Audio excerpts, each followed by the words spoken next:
Welcome to the Lighthouse Conversations, a show featuring entrepreneurs and tastemakers from the world of art, culture, tech, and of course food. I'm your host, Hashem and Cyril. I'm joined on this episode by Cyril Zammit, who's been closely associated with the regional design world for over a decade, starting with the launch of Design Days Dubai in 2012 and followed by launching Dubai Design Week in 2015. Before taking on his role as fair director at Design Days, Cyril worked as a senior sponsorship and funding manager with a tourism development and investment company, TDIC, in Abu Dhabi. I've known Cyril since that first inaugural design fair, which ushered a new era for collectible design in Dubai and the region and put Design Days Dubai on the map. I remember finding it eye-opening and full of surprises. I was especially interested to see how mixing high and low can be effective as the region made its first hesitant steps towards embracing collectible design as a worthy younger brother of collectible art. I feel we've been having a conversation for a couple of years. Many more maybe, but I don't want to reveal my age. No, me neither. So perhaps a decade. I was looking back in the very early days when I met you, and I think it must have been 2011 or so when you were setting up for Design Days. It was a very different time then, very exciting. So is now, but a very different time. And I came to see you. You guys were set up in a building, in that beautiful building here, right? If you recall. Index Tower, exactly. Tower, I came yes. to see you in Index Tower True. with your team. And the first thing that struck me then, you had this encyclopedic memory of design, and you rattled off so many different designers and objects and pieces. And I was like, wow, like this is a whole...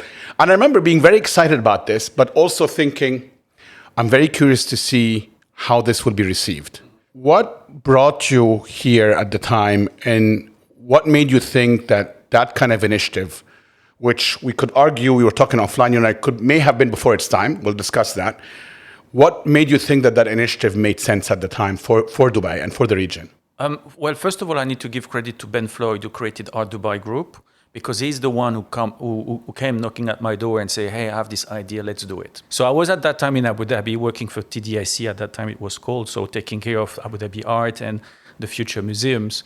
And he said, okay, why don't we start that? And he came to see me in July 2011, and the first edition was in March 2012. So we had 9 crazy months. I remember. You know, the way that it works in Dubai, I mean, Yeah. the shortest time you have, the more excited you get, right? Yeah. And we don't care about sleepless nights. And you had brought, at the time, carpenters, you brought Nilufar, you brought, I mean, some very, very big Absolutely. galleries to the region for the first time. Exactly. Were you thinking this is right for Dubai, or were you thinking this will go over people's heads? And what really happened? We were hopeful that because of the sophistication of the city, because of the sophistication of the people around here, the market we were opening was something quite already mature. But we kind of opened the book on chapter 3 and chapter 4 without necessarily looking at chapter 1 and 2.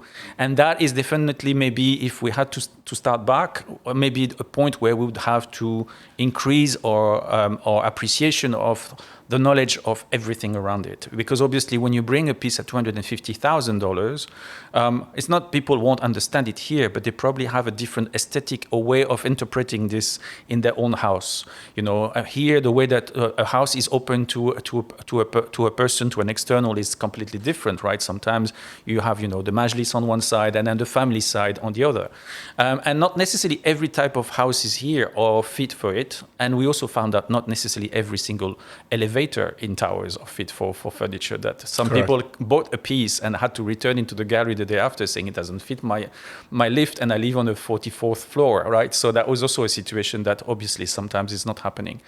But I think it's also the fact that Dubai was buzzing, we wanted to capture the wave.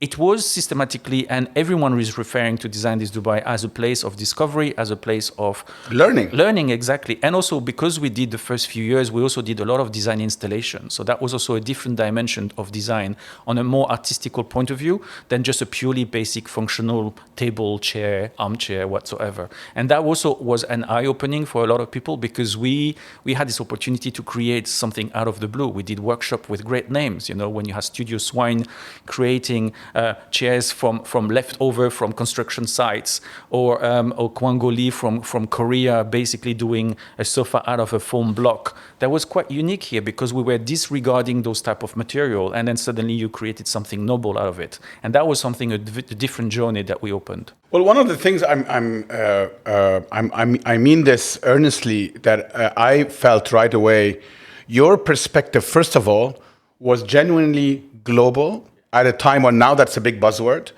but you were trying to really bring in different perspectives to the fair. And, you know, I'm going to try to say it in a way that is polite. I'll try. I'm not sure I will. You know, you weren't trying to impose kind of which was very typical at the time and still remains the case, a Western narrative and aesthetic on the region. So guys, you know what? Carpenters has deemed, for example, I'm nothing against carpenters, but has deemed this the piece. That's what sells in Miami.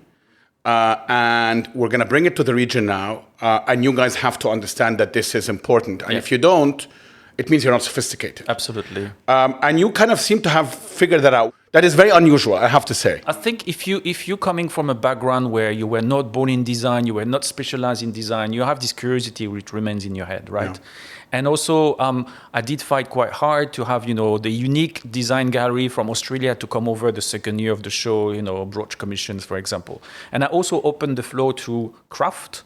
And God knows some of those big institutionalized galleries from the West run into me and say, how dare you? Yeah. It's not possible. Craft is, you know, it's for... You're belittling the show. Exactly. And now look, I mean, craft is completely integrated. Over noble, more and even more noble than the traditional design limited edition. I think this is the curiosity, because Dubai has so many different backgrounds, so different personalities. Then it needed to reflect the aspect, and also it's an opportunity to open the floor to pieces which could be eventually cheaper, I mean, more affordable in that aspect, because obviously a gallery like this Australian had pieces from $10,000 or $15,000. So that was eventually, you know, a point of entry for some people who would want to start to buy. But what in your background made you be able to think that way? Because, I mean, you grew up in France. Yes. Is it that you feel you came to design as an outsider, perhaps, so you had a bit more of a meritocratic approach versus maybe somebody who was steeped in design and had a more snobbish approach? Exactly. Is it where you grew up? Is it your parents? I mean, I'm curious to understand a bit more. I mean, my blood is mixed between Malta, Sicily, France, and Catalonia, whatever you want to call it. It's a nice mix. It's Mediterranean, so you know, I'm related one way or another to the Arab world somehow. Most definitely. And it's just the fact that I enjoy traveling all the way around. I went to North Korea. I went to very strange places here and there. And always I love to see the end of the line of a metro. For example, when I'm in a big city, somewhere when I'm going to a new city, I'm going to the metro and I go to the end of the line to see how's the real life at the end of the line, right? And not staying in the golden triangle of, you know, Paris, Champs-Élysées, and the 8th arrondissement. So it's always interesting. I'm a bit ungolden now, I have to say, but yes. Yeah, no, I'm not necessarily this one, but it's kind of bronze at this stage. I mean, probably brass. Exactly, it's very brass. But anyway, but I mean, it's this curiosity, and then because we wanted to also have a different aspect in terms of offering for the visitors. Ben had gave me the green light to travel wherever I wanted to. I had a small budget and I had to, you know, really make sure that I was traveling here and there for the right purpose. But I'm very proud of who I brought. I'm very proud of who I introduced. And also the very first year, people were saying, well, you know, you see, there's no Emirati designers in your show. There was one or two. And I said, okay, I need to explain why. It's not because I'm disregarding the region. It's not because I'm snob and I want to play the Western part. It's at that time, and honestly speaking, at that time, there was no strong pieces or strong enough to be beside carpenters, to be beside Nilüfer, whatever. And I don't want the people to look down at the creation of someone who hasn't matured yet and will.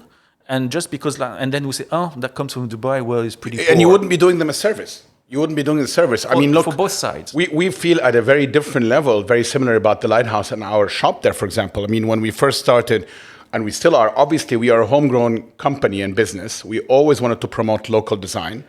But if I'm bringing to your point exactly, particular designers from abroad, they have to sit alongside a strong product from this part of the world, from our part of the world, or else that particular designer from the region, I'm not doing him a service or her a service. They will eventually be looked down upon. Exactly. And, this is not charity. And the region has changed a lot in that period. And that is, for me, the most important aspect is like a place like Dubai should also support their designers in a way that giving them international exposure, but not only the exposure, because you can have a fantastic spot in the middle of Milan during the Salone del Mobile. It doesn't necessarily mean that what you're showing is good, right? So it's an entire full 360 process that needs to be put in place.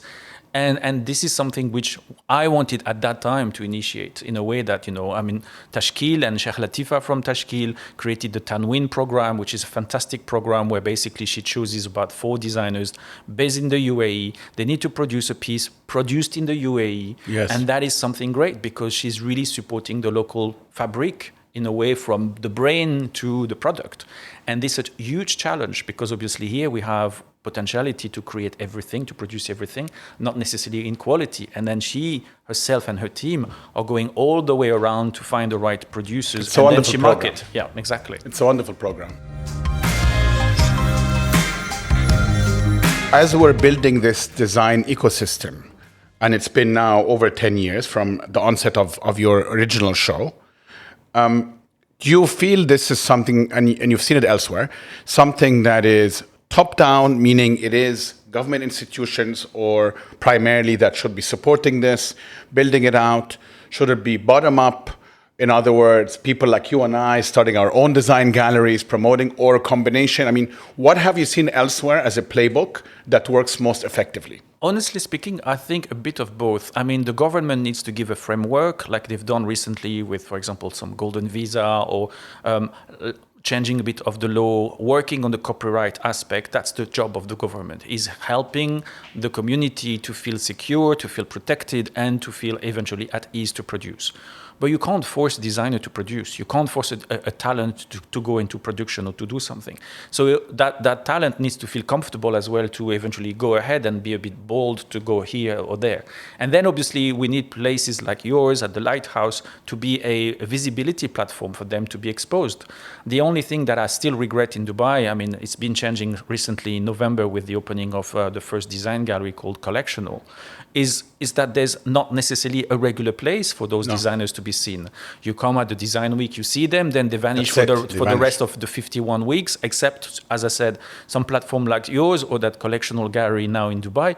And that's the problem. The problem is that, okay, now we can say, oh, but you use your Instagram, you use your website. Yes, but people wants to see, wants to touch, 100%. and wants to as well feel, okay, a table can look magnificent on the picture, but when you see in real, then reality hurts. And want to meet as well. So, Exactly. I mean, I think it's partially having this dialogue. Yeah. You require spaces to have those dialogues, which are not easy to find, and to build a community. We've had a lot of people here on the show that have been part of building that community. Vilma from Cirkel, of course, Abdelmenem, the whole Cirkel family.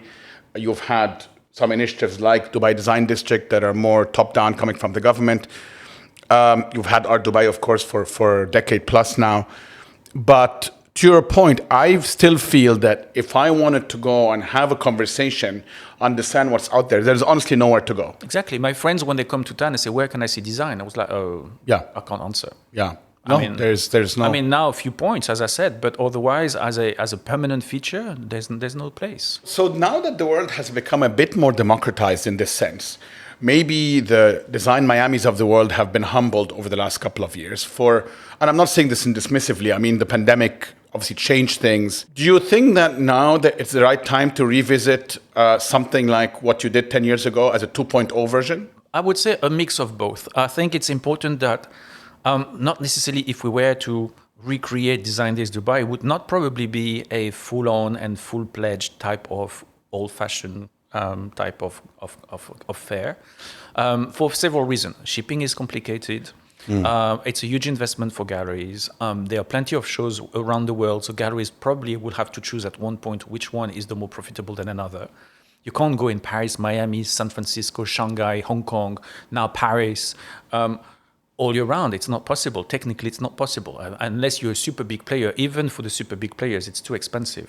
So we need to find a way that eventually it's a smaller version, which is more talking to a people like here, for example. I would see something which is more strong. It's stronger in scenography, where you put eventually pieces into a perspective and not necessarily a kind of a cold booth with white walls, and then you just put the pieces, and then you need from yourself when you're at the fair project yourself to see, okay, is that the right sofa for my house? I think it's important that after COVID, we realize how important the house is, how important living inside is important. So I think it gives as well a different perspective that, okay, I want not only to embellish my house, but I also want to buy something which is part of my legacy. Because obviously those pieces, when you buy for so expensive numbers, it's not only for you, it's for the children behind you, and then it's for eventually to pass to other people, and not only a pure satisfactory object that you buy for yourself. Unless you're single like me, but that's a different story. But otherwise, I think it's the way it's also important that during the pandemic we went through, that everything is accessible to your door, even for the most sophisticated piece. When you look at the auctions organized by Christie's, Sotheby's, Phillips, even vintage pieces, which are highly in demand, are online. So the market is completely different. You always have those very few one-person collectors who are doing all the fairs all the year round. And you remember right before COVID, it was funny, they were starting to talk about fair fatigues. Yeah, I remember. I mean, poor guys, really. You spend your year doing fairs, and you're fatigued by that. I think now people who have a bit of wealth just want to play the game as well. The same way that, that you can start to be an art collector from $5,000. It doesn't necessarily need to be, super expensive pieces. So the game has changed. So the rules have changed, and we need to also reinvent the situation that maybe a city like Dubai should not have the same type of fair than another city in the rest of the world, because Dubai is different. So what kind of fair, in theory, would a city like Dubai have? Again, I think it would be something intimate, something completely projected in a way that is absolutely curated in the house, or something where you'll have and a situation where you definitely see the piece in practice, in function, and that is an option. Other options is eventually doing something more smaller, or maybe a booth where, a traditional fair with booth, but not the basic white walls. When some of the exhibitors are doing a proper scenography. When you say in function, do you mean kind of in situ? So like basically you're almost recreating, I don't know, a living room or something. I think it's like important. That. I think it's important because you put in context. Yes, exactly. Because the way the people appreciate the situation here in the region is also immediately seeing in context, and not necessarily having this very conceptual booth where basically you see a couple of sticks holding a sheet of glass and it's the table. They want to see how it works. So I think that helps. That would help as well. Plus, there's this new generation who is comfortable in terms of finance, and they're ready as well to buy some new pieces. Not the thing that they've seen in their house of their parents or their grandparents. They really want to see something different and new.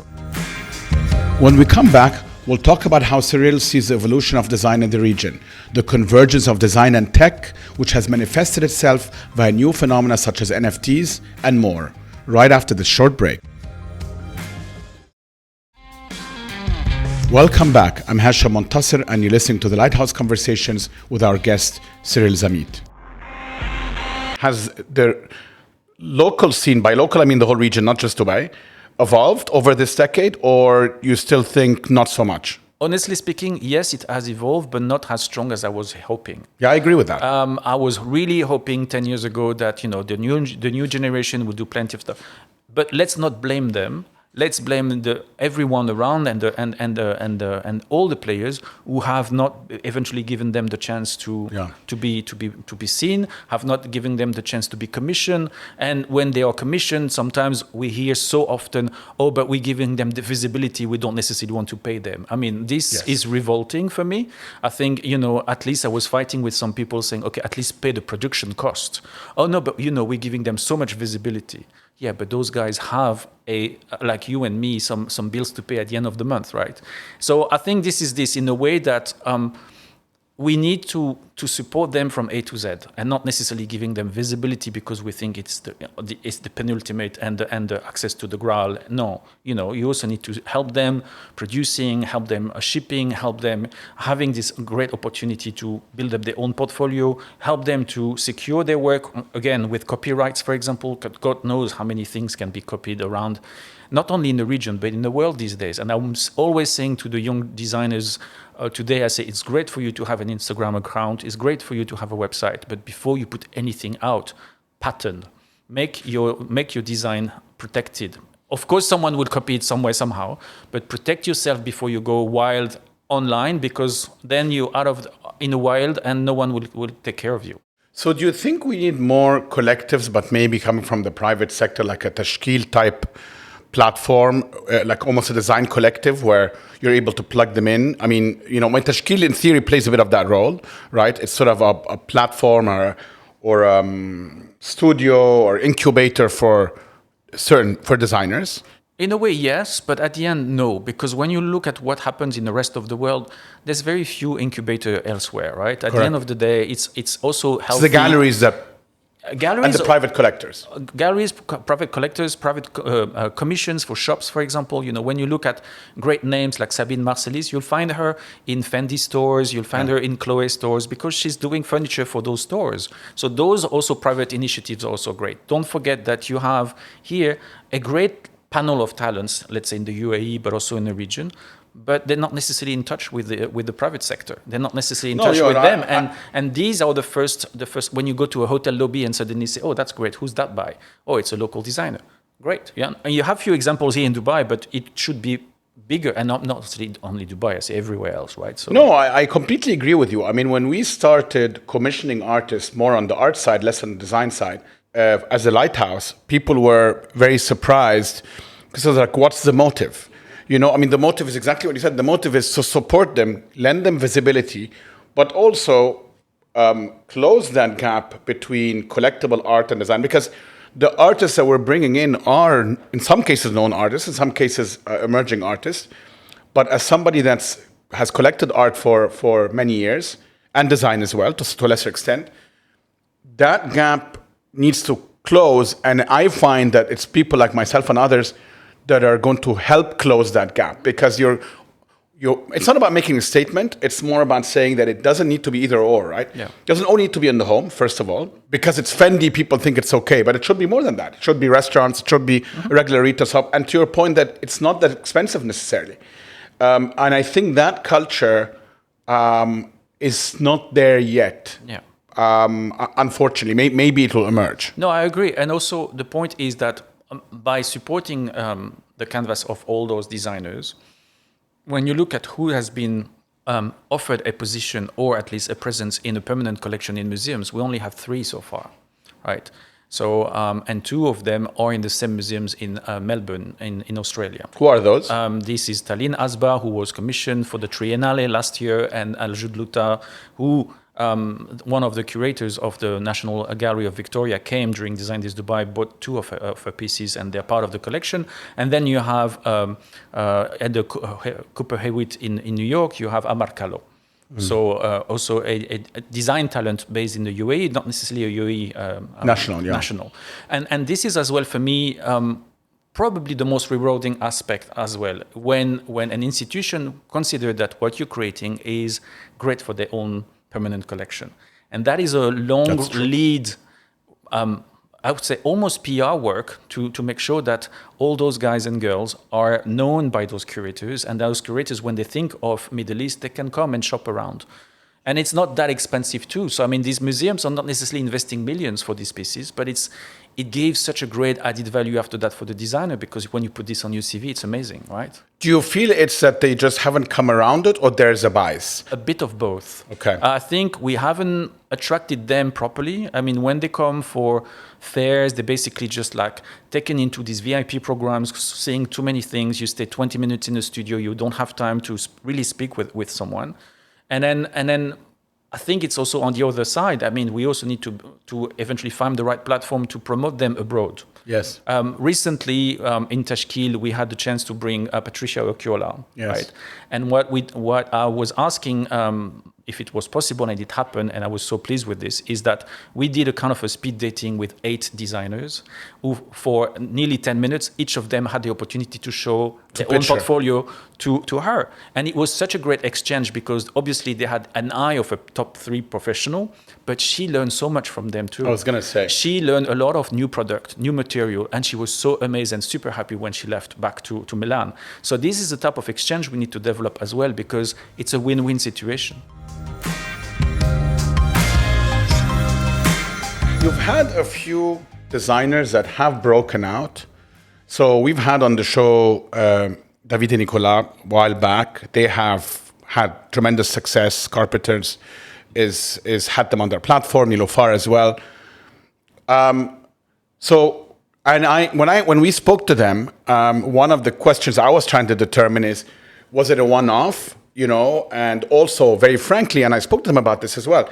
If their names were Ahmed and Mohammed and not David and Nicolas, would that have given them impact? Not taken away from them at all. They're super talented, and I'm a big fan of their work. I'm just curious to that bias you're talking about. Is it a bias, a perception of kind of the Arab world? Is it that maybe their style is more closer to a Western audience than I'm trying to understand, because obviously we'd love to see more David and Nicolas out there that break out on a global scene. The name for sure not anymore. Yeah, maybe 10 years ago, 15 years ago, maybe. Okay. These days, no. Actually, it's the more exotic you sound, probably the better you look in terms of then PR I can aspect. give you. Okay, that's great. So that gives me great hope. Don't be ashamed of your name. Put it out there, making flashing lights, and it's fine. The perspective, the aesthetic. So I'll stick to Hashem for now. Please. Okay, do. Fine. Yeah, and I'll keep my Zammit as well.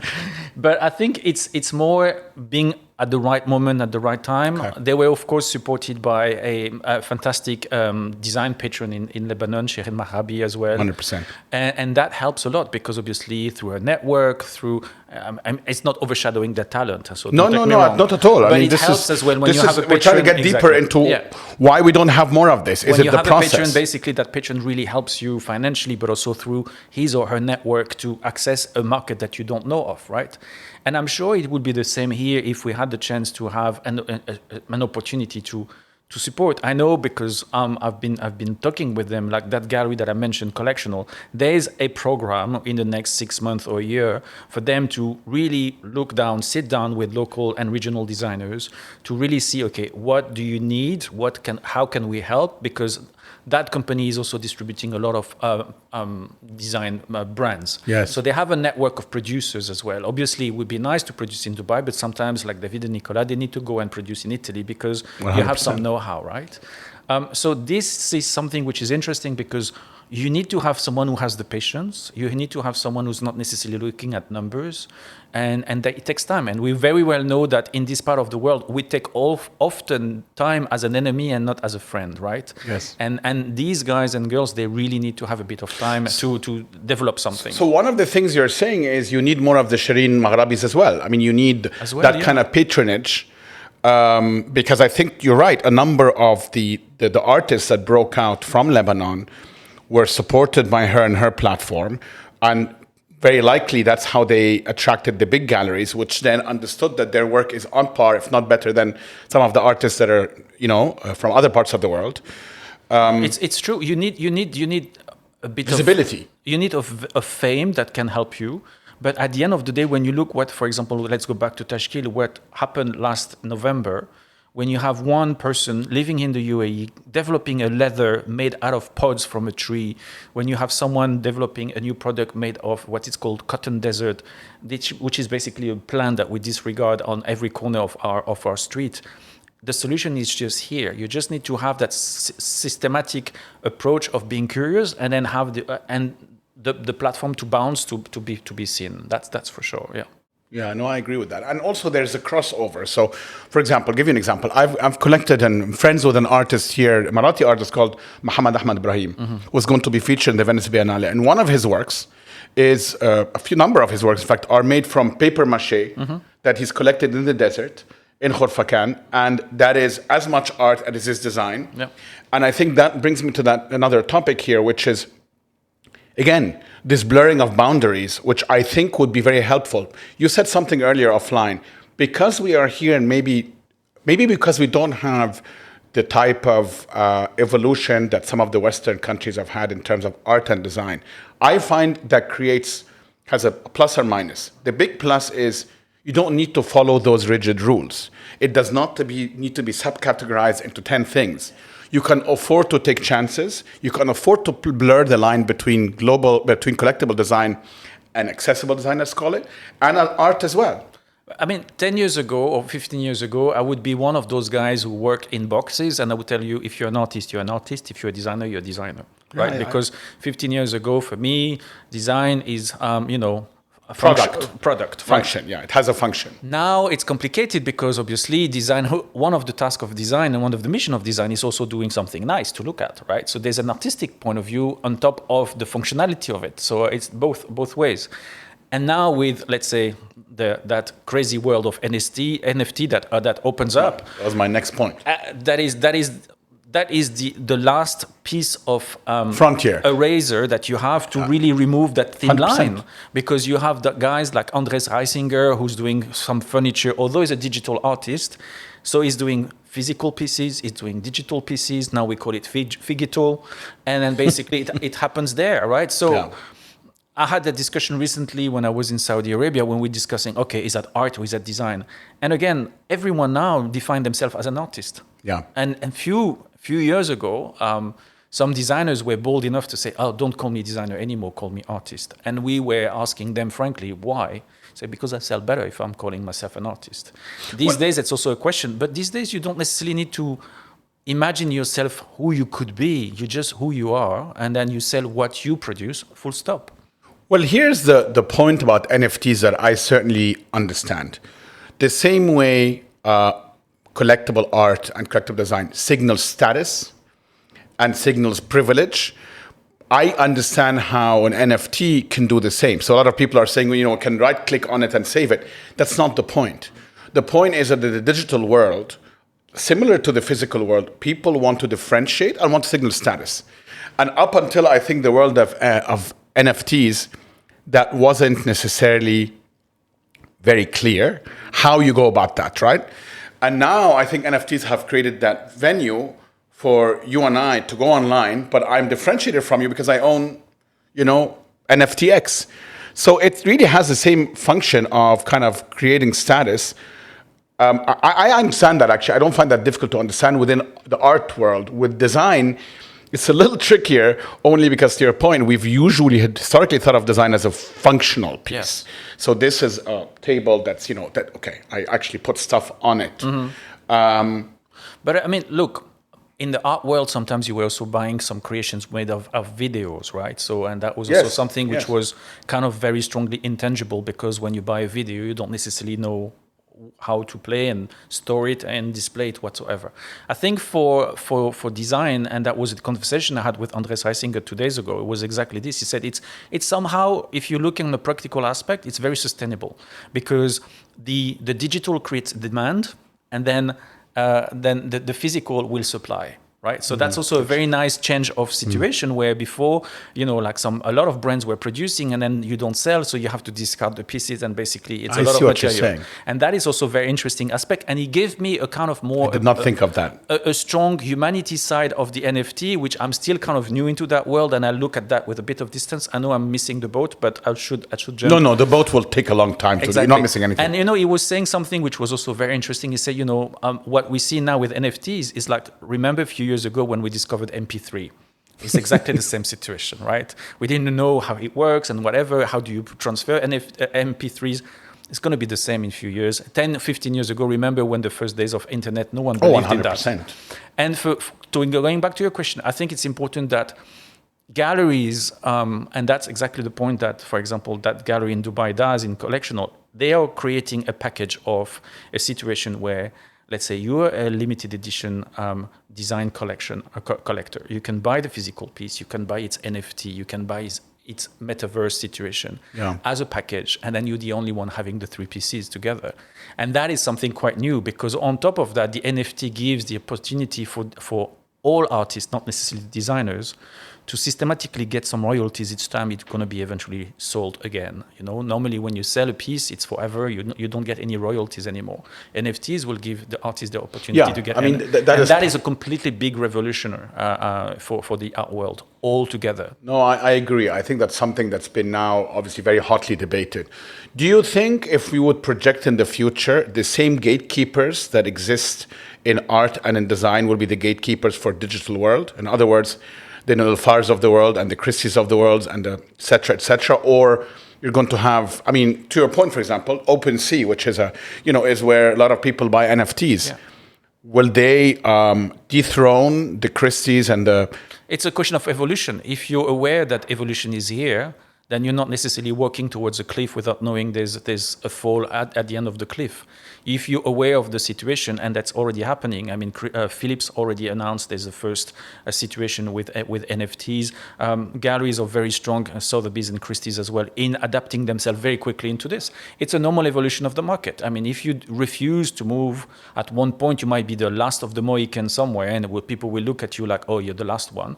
But if you refuse to evolve, then one way or another, like the rest of the entire society and civilization, you'll fail. So if those guys, big guys like this auction house needs to evolve, they have to do it now.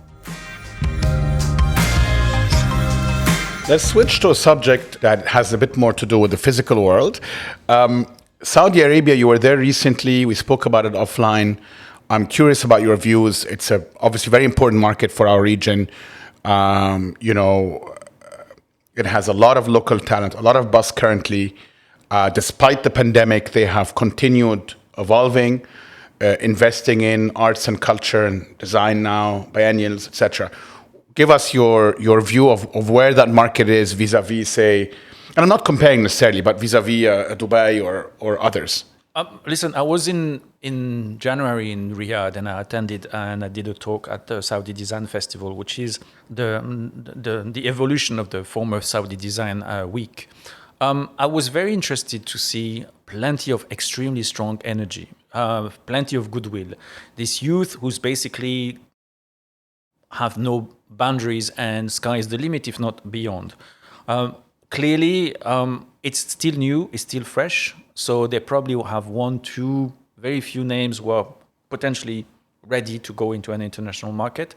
And I'm not saying this disregardingly. I don't want to look down at them. Dismissing, yeah, no. It's just that they are potentials. They are potential, and it will take time. But what I see is, for example, a very strong wish from the authorities, either the Royal Commission of Alula, for example, or the Royal Commission of Riyadh City or the Ministry of Culture, is to integrate design and art and not differentiate.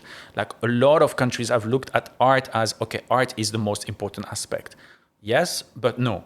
It means, yes, it's important, but you also have design, you have graphic design, you have industrial design.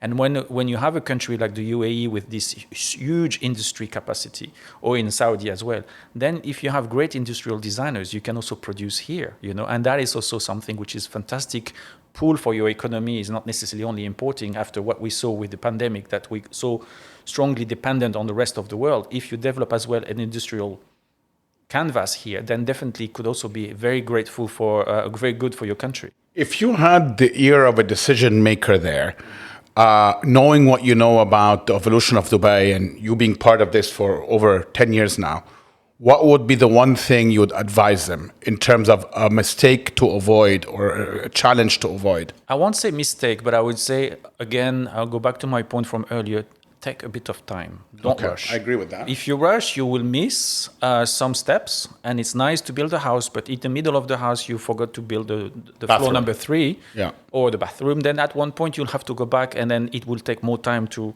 reinitiate all this. So for me, it's this. There are talents. There are the potential. Let's be clear. There is also money to put this in place. Of course. So let's work diligently in a way that every steps need to be thorough, evaluated, and don't rush too much. Rush is nice, but too much, too fast, you might eventually finish on the side. But there are countries in a rush, right? The Gulf in general is they are in a rush. So easier said than done. Look, sorry to interrupt, but no.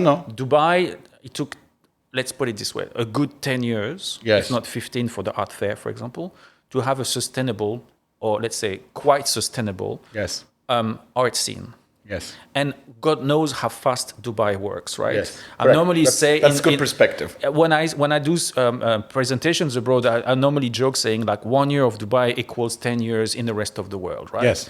So now Saudi would be 1 year in Saudi equals 1 year, 10 years of Dubai that equals 100 years in the rest Yeah, of the world. yeah. It's fine to go fast. It's fine. But you can trip. You have to be careful. You need to be cautious, not careful. I would say Okay. cautious because you just need you might just burn some wings of some of great creatives who suddenly will be exposed and not necessarily being rewarded by the way the international community can look at them. So I think that's a very important point. You've touched on this now a few times, but I want to just repeat this point. I also agree with you that one of the things that I've observed being here over 15 years is exactly that point, is that you do see the talent. It's very good talent. But like any good talent or anything really, it takes time to evolve. And if they're exposed too early, pushed too early, put out in the limelight, they get eaten up by the international community's critique while they're not ready. So you're not doing them a service. Or they can be the flavor of the month because Yes. suddenly one piece is nice and exotic and different. But then that person has no time to reinvent himself or herself. And then basically it becomes kind of boring the next collection, you know. And we always look at, you know, we were talking about this couple of famous design galleries, but we forgot how they started, you know. I mean, they started very humbly in the middle of a warehouse somewhere else, somewhere at the end of the city before being, you know, prime location in the middle of the city. That's it's true. the same for everyone, right? I mean, an artist can be super famous because suddenly for an alignment of planets, you know, he has a good publicist or she has talent and all that together align and someone comes in the city and discover that and boom, it's on the internet. But to settle a career, you need time again. What are your plans? So you are, you know, you've had that, you know, you've worked with governments, you've worked with semi-governments here, you've worked privately as well with Art Dubai or the private institution, semi-private now, I suppose. And now for big banks as well. You had a previous career with big banks gone, exactly. And so you must be very glad this is over. Actually, you know, my job at the bank was fun because I was there to spend money. Yeah, when the banks had money. Yeah, and now you would have to work when the bank for has money, and my job was cultural sponsorship. So I'd love to share that story. When I was at HSBC Private Bank in Switzerland, one day my CEO Peter Braunwalder came to me and said, "Okay, Cyril, we need to find a different sponsorship." I was like, "What do you want?" "Okay, I don't want contemporary art, I don't want golf, and I don't want classical music. Find me something else." I was like, "Okay, what can we find?" And then 2 weeks after, Sam Keller at that time was the head of Art Basel. He said, "Oh, Cyril, I have this friend in Miami called Craig Robbins. He's looking for a sponsor. Do you think your bank could be interested?" And at that time, it's funny because the bank had a claim, which I don't remember exactly, but basically was like, it was private banking. So private banking, you tailored exactly a product for your client. And it's exactly what limited edition is about. You know, your client decides, I want this table blue and with three eggs, whatever. So I came to see him and I was like, okay, here's something. It was in August 2006.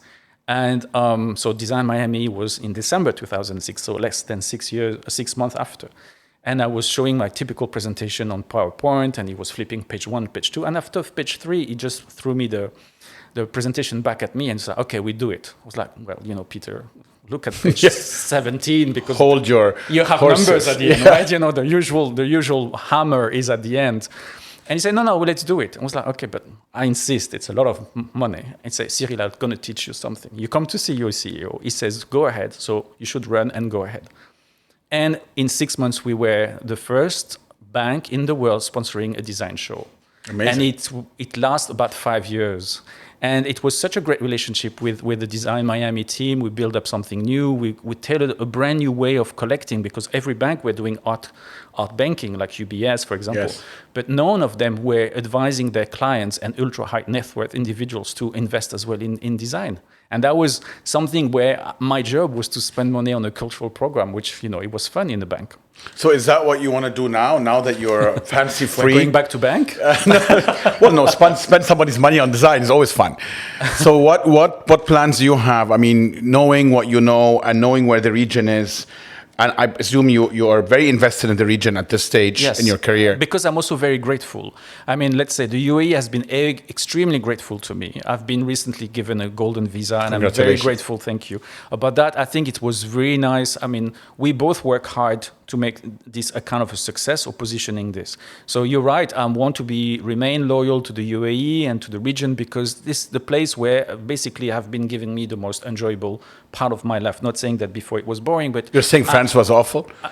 I never worked in France, funny enough. I worked for France, but working with French people is a bit complicated. So yes, that's a whole different conversation we'll have on a different show. We can do 3 hours on that. Exactly. So what are you looking forward to now? I mean, if there would be 1 or 2 things in your profession that you feel you want to accomplish or help build, yeah, I mean, this is exactly the point. I mean, I like to evaluate something, see the capacities, trying to use my network to put the people together. I should have worked for Nokia because I like connecting people. So, but that's an old claim. We can't use this one anymore. No, that's totally over. Yeah, that's totally over. Yeah, exactly. But anyway, to answer your question about my plans, I'd love to support the community here by what I've learned and by what I know, and by connecting them with different parts of the world in a way that I think there's such a huge potential in this region, which still hasn't been completely exploited. And I think it's just a miss because a lot of people will be so surprised to discover those talents over here. And even though the market is saturated worldwide, I think there's some room to discover some regions of the world, including this part. I mean, I have 1 or 2. Taiwan is the next one I would love to promote as well. And Australia is, funny enough, extremely productive in terms of You've always designers. liked Australia. I remember having a conversation about Australia many years ago. Absolutely, yeah. That's great. Well, we wish you the best of luck. We will be watching very carefully from our little perch at the lighthouse. And thank you for your contribution. Well, thanks for having me again. Thank you. Thank you for joining us on the Lighthouse Conversations with me, Hashem and Cyril. We're produced by Chirag Desai, and our content director is Farah Sharif. If you've enjoyed this episode, please follow us on your favorite podcast player so you don't miss any upcoming episodes. Also, feel free to browse our extensive collection of previous episodes, which you can find on any of your podcast players, including Apple, Spotify, and Google. You can find us on Instagram at thelighthouse_AE or send us an email at connect@thelighthouse.ae. And please share a link with your friends if you've enjoyed this episode. We'll see you again in 2 weeks.